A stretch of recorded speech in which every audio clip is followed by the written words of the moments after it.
All right, this is going to be your guys' review for Iran's match against Kyrgyzstan. We just concluded our watch along that we did for the match, and big shout out to all of you that tuned in, that were there during the watch along. It was a load of fun, and if you guys ever want to be watching our live streams when we're doing those watch alongs, just make sure to be subscribed and turn on those post notifications so you know when we go live and when we upload videos and all of that good stuff. So make sure to be subscribed. But now let's talk about the match, which just has every Iranian national team fan in an absolute doozy. I think fans are just really pissed off because this window was essentially an opportunity where we could maybe switch things up, play things a little bit more differently. Looking at it, North Korea, Kyrgyzstan, they were the bottom two teams in the group. Not necessarily saying like, oh, they're complete pushovers or anything in that regard, but these were two games where you had a lot more margin for error, where you could experiment with your lineup, play other personnel, try other players in different positions. You didn't have to play your bog standard safety net squad of your veteran players that have been there and done that. I think this was a good opportunity for us to play, Hosseinzadeh, Hosseinejad, Hazbavi, Saharkhizan, who all got called up to this camp. But unfortunately, out of all of them, I think Hosseinzadeh was the only one that played, and it was just for 6 minutes at the end of this recent Kyrgyzstan game. But that's just the beginning of it. When we talk about this match against Kyrgyzstan, we literally just had a repeat of the match against North Korea. If you guys didn't watch that review, make sure to go watch that one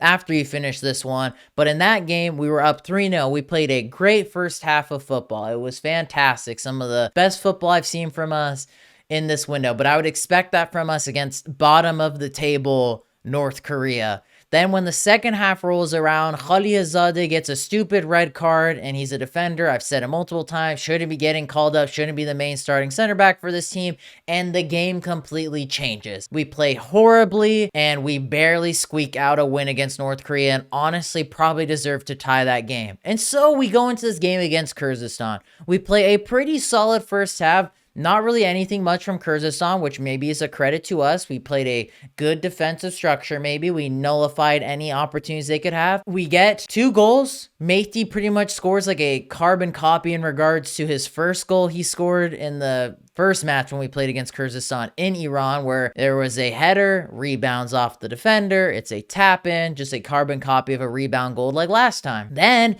Hardani busts a gut to go forward and get a goal for the team, and it was a great finish. And I was like, okay, it hasn't been the cleanest performance, it hasn't been a bad performance, but just been a solid performance from us against Kyrgyzstan. And we go into the half up 2-0, and I'm like, okay, things aren't looking too shabby. And in the back of my head, I wasn't really thinking much about, okay, we're surely not going to pull like a North Korea type of performance again in the second half, because in my opinion, I thought that was hopefully just going to be an anomaly. Like, that can happen with every team, club, national team. You have an off day. And I was thinking maybe that was what was going on, because we were down to 10 men. That's why that happened. But the second half rolls around, and I was really hoping we would make some changes, like in regards to maybe subbing in 1 or 2 players. Like, let's bring in Hosseinejad. Let's bring in Saharkhizan. Let's bring in Hosseinzadeh. Just make some slight tweaks offensively just to give other players a chance, because we were probably going to win the game. So making those changes could maybe at least help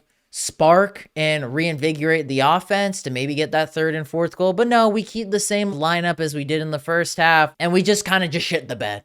The second half was horrific by us. It was the exact same thing as in the North Korea game, except we weren't down to 10 men. It was 11v11. We just capitulated defensively. We just let them have a lot of possession, good passing flow. Kyrgyzstan was looking like prime Manchester City out there with how they were playing and how much respect we were giving them in that second half. Kojo gets a header, is untested for the header. There's like 3 or 4 defenders just looking at him, jumping up, heads the ball, goes off Baraban's back and in. It was credited to Kojo, but it was an own goal. And then we give away a stupid penalty because we don't know how to play defense. We don't know how to clear the ball. We don't have any discipline defensively because we have so many defenders that are just not good enough, that should not be playing right now for this team, should not be starting for this team. Kanani, Khalilzadeh. Those are the two prime center backs I've been saying that keep starting for us. God knows why they keep starting, and they shouldn't be starting. Give away the penalty. Kojo gets a second. He's on for a hat trick. My guy does the Cristiano Ronaldo celebration on us and was looking like Cristiano Ronaldo. This guy Kojo from Ghana that plays for Kyrgyzstan was absolutely clapping our cheeks in this game. And then Azmoun, he comes to the rescue,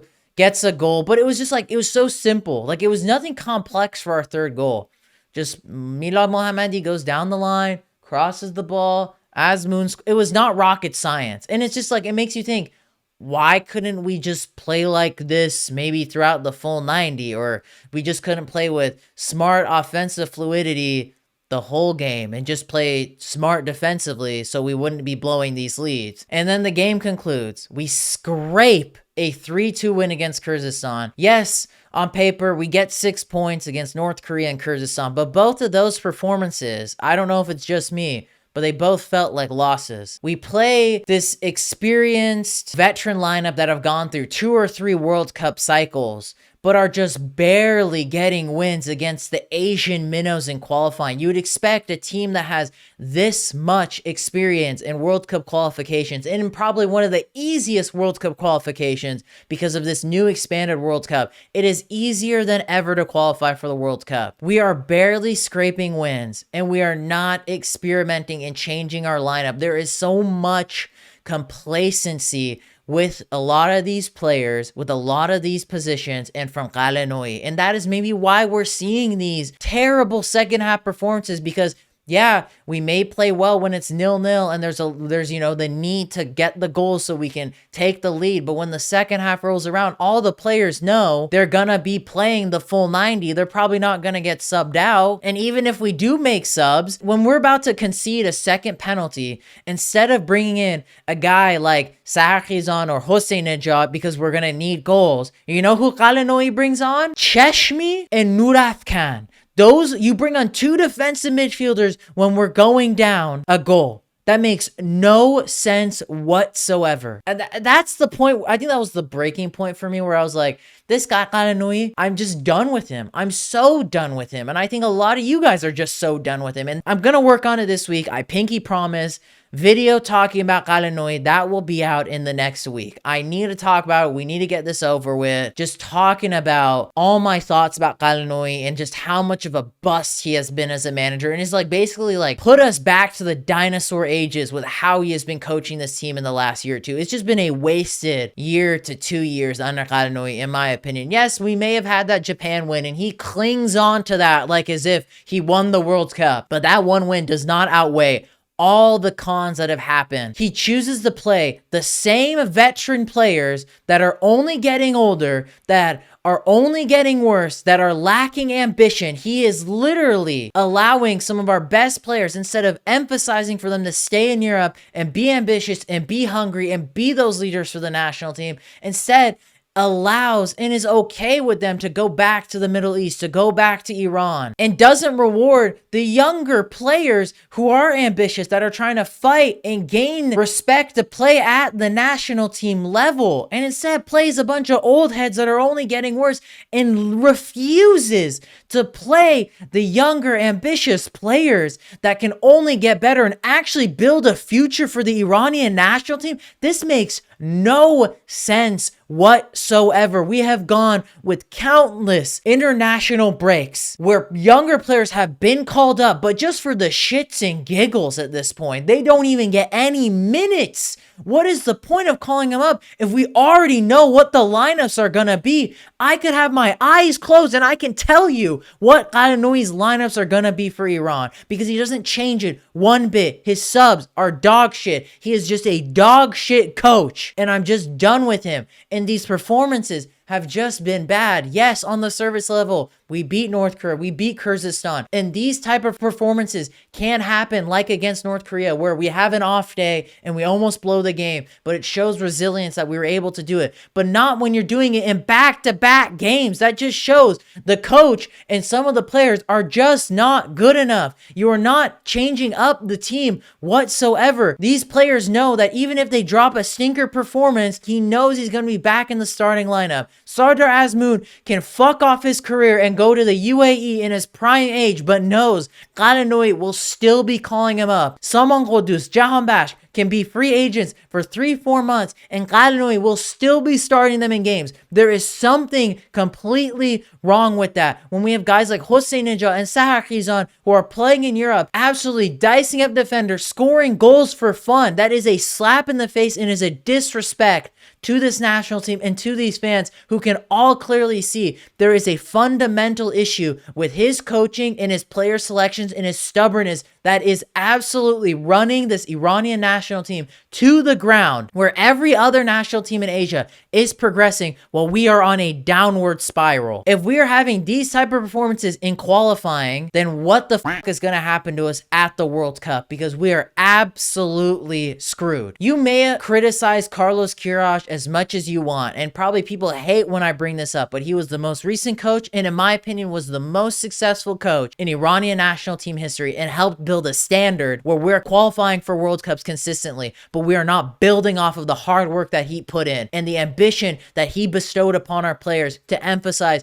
to be ambitious, to go to Europe, to be the next big players in Asia, to be the next big players for the Iranian national team, to inspire fans like you and me all around the world. Qalanoui is the pure opposite of that. It's literally terrorist football that he brings to this national team, and I'm done with it. I'm just honestly upset because it doesn't feel like we won that game. We are always counting on individual brilliance from our top players to save us in these type of games, where we have seen a lot of these guys can't save us in World Cups because they can't hit that level. Yes, they can do it against these minnows, qualifying games against the minnows in Asia, and I am really emphasizing a guy like Azmoun. Yes, he can come up clutch for us in these qualification games, but he's not going to come up clutch for us in World Cup games. We've already seen in 2 World Cups, he can't do it, and he's only getting worse. I mean, my guy's playing in the UAE. Back then, at least he was the top goal scorer in the Russian league, was playing for Bayer Leverkusen, but not this Shabab Al-Ali version of Azmoun. He ain't doing shit. But yeah, that's just a long rant for this video. As y'all can tell, I'm not happy and I got a lot off my chest, but nonetheless, boys and girls, my opinion only matters so much. Let me know your guys' thoughts in the comments down below. Big news on the channel is I officially have hired a video editor, so expect videos at least once a week now on the channel. The grind is now real. I really want to start pushing my YouTube content, so you guys got to keep on supporting me, supporting my content, because that's going to mean the world to me, as I'm going to be pushing as much content as I can about Asian football, but more specifically the Iranian national team. So make sure to subscribe if you're not subscribed already. Content is going to be flowing like crazy. Unlike Amir Qalanoui and his brain cells, we're going to do it on the YouTube channel. So boys and girls, I hope you'll have a lovely day.